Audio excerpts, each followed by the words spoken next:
Hi, I'm Garrett with Armalite. I'm here to talk about the AR10 B and A, the differences between the two, why the differences that exist, a little bit into the history and background into those, and I'll be going over every single feature that makes it unique between the AR10A and B.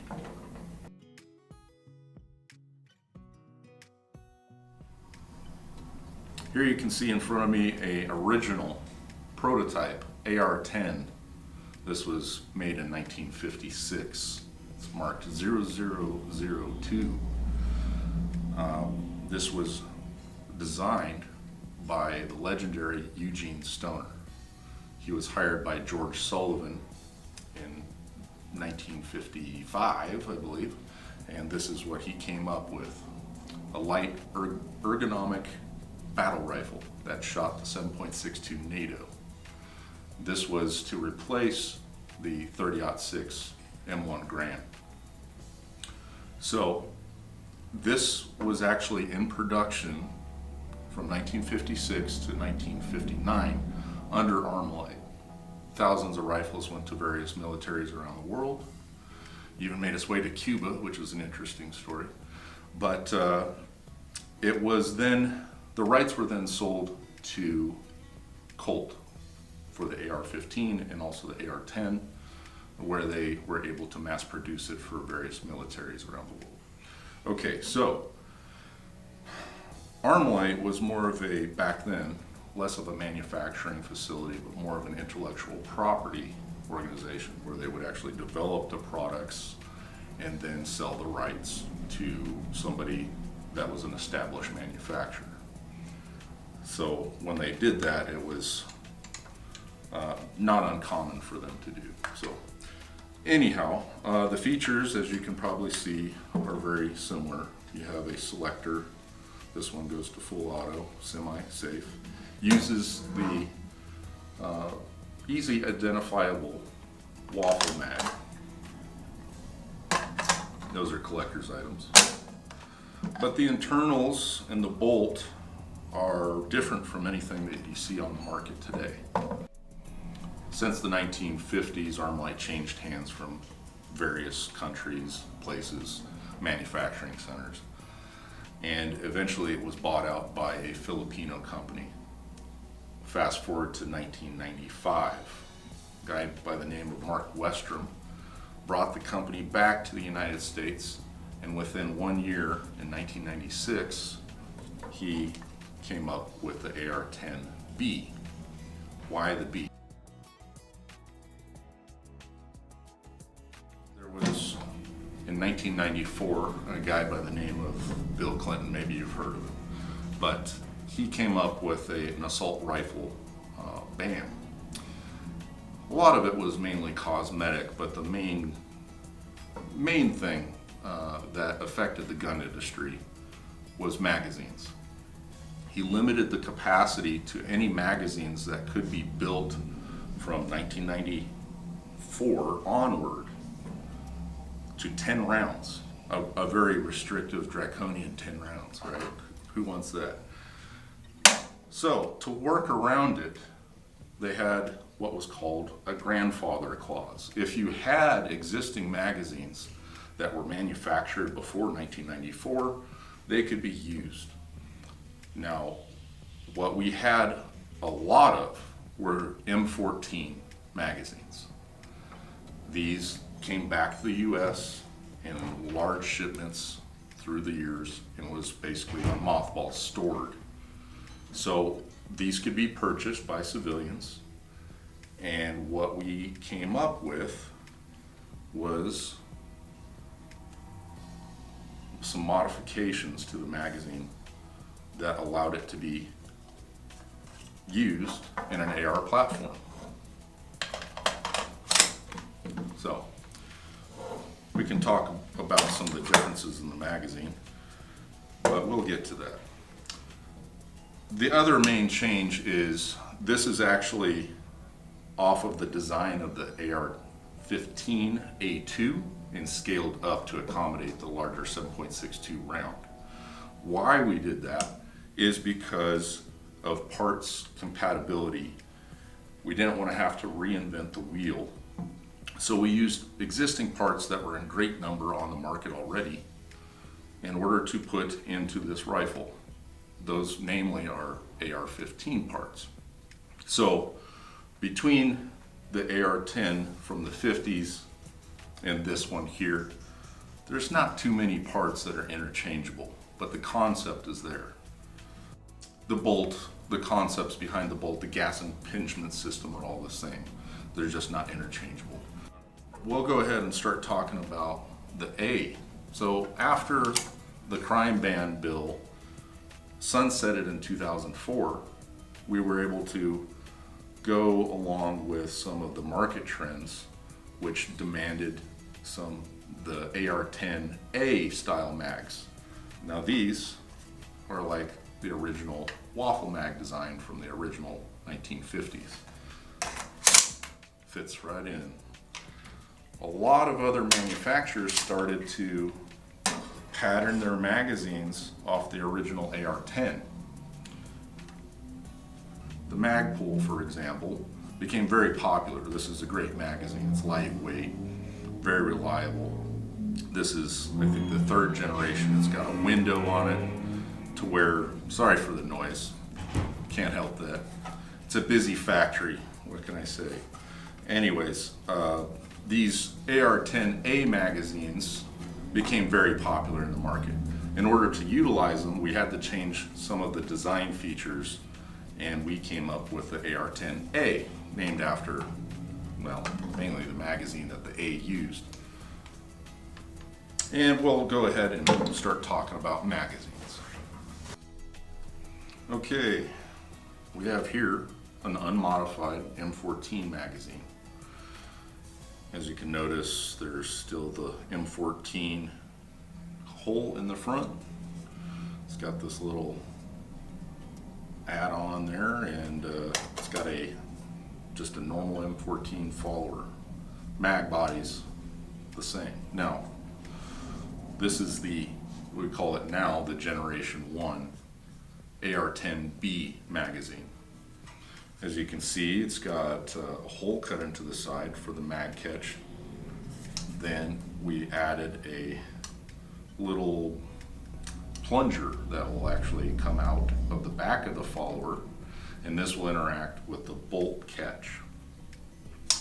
We also removed that plate that's back here, while the hole in the front is still present. But the mag body, to be consistent with the crime ban law of 1994, these could be modified and used in new rifles. So the Gen 1, if you have these will be working with the AR10 B Gen 1 bolt catch. Now, you probably noticed that it doesn't have anything that's sticking out into the mag well like an AR-15. And that's because it interacts with this little button that was installed. That was a necessary measure at the time to get everything to work. Now, after 2004, when it sunset, after they figured out that it didn't really reduce any crime, they allowed us to do what we wanted with magazines and other features as well. So they went to the Gen 2 mags. Now these will work in every existing AR10 B lower and upper receiver. The only difference is you need a bolt catch, and the bolt catch is slightly different for the AR10 B Gen 2. It's actually got the little finger that points out toward the muzzle, towards the center of the mag well. That's because the follower is a little bit different. It doesn't have the button. We got rid of that. The last ones, the Gen 1s, you had to depress the button in order to load the mag further than one round. Not necessary this time around, and as a cost-saving measure, they didn't want to abandon support for the B. And these are actually very strong, heavy-duty magazines. They based the Gen 2s off the M14 mags, but they're not M14 mags. They are purpose built for the Bs. The main identifying feature is this rib in the back here. What that is actually a channel for this projection that's on the back of the follower to go down all the way, all right? Okay, now it brings us to the AR10A. As I probably mentioned before, the AR10A was to meet market demand for the newer magazines that were actually based off the original magazine design for the 1950s AR10. These became immensely popular and we wanted to use them. So what the AR10A is an upscaled model of the AR10 B. I should say the AR10 B is an upscaled model of the AR15, and the A is modeled after the B. But there were some changes. Namely, the lower receiver, and you can identify the two as the A has an the AR15 or M15 angle. It comes up almost about 45 degrees, whereas the B comes up about 10 degrees, or thereabouts. So you can identify them really easily just from a side profile shot. Also, AR10A magazine will not fit in the mag well of an AR10 B. Likewise, any of these AR10 B magazines will not fit in the mag well of your A. The other feature that we can talk about is the upper receiver. It too is different between the two models. The B, if you look right here, will have these two flats on either side of the barrel extension where it fits through. They're roughly about 1 inch long and come out about 1/4 inch.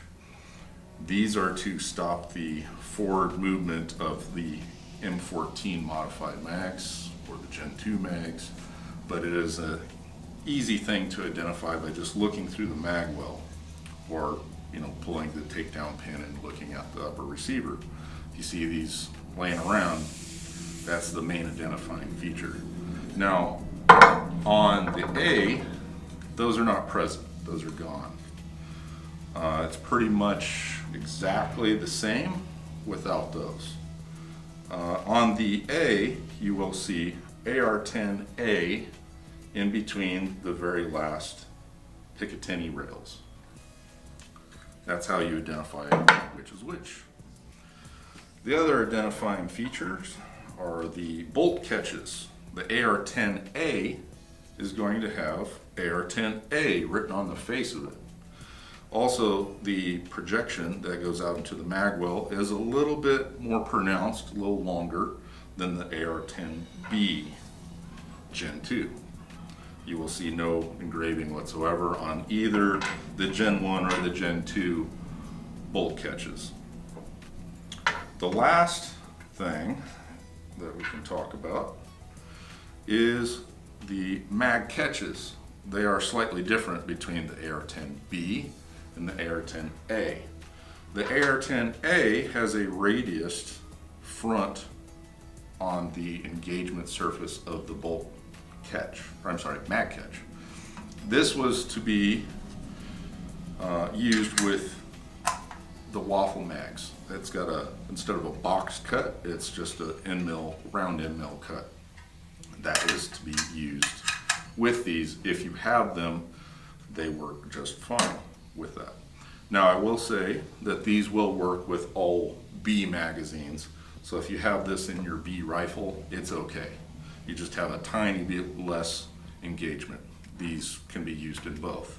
The AR10 B mag catch can be used in all the magazines with the exception of the AR10 A original magazines from the 50s.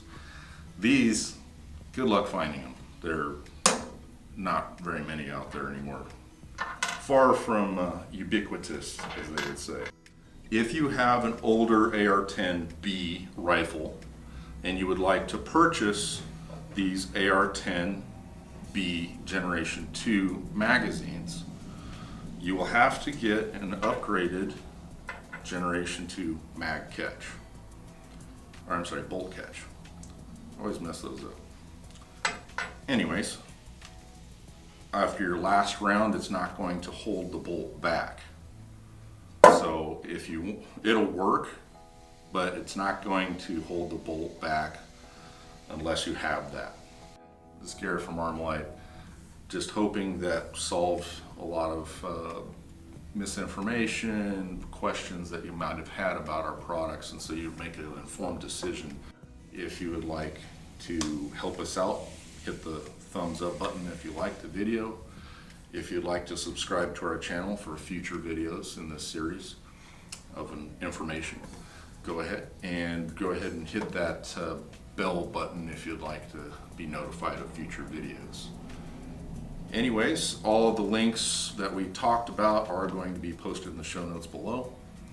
And I hope that helps everyone. Have a good one and happy shooting.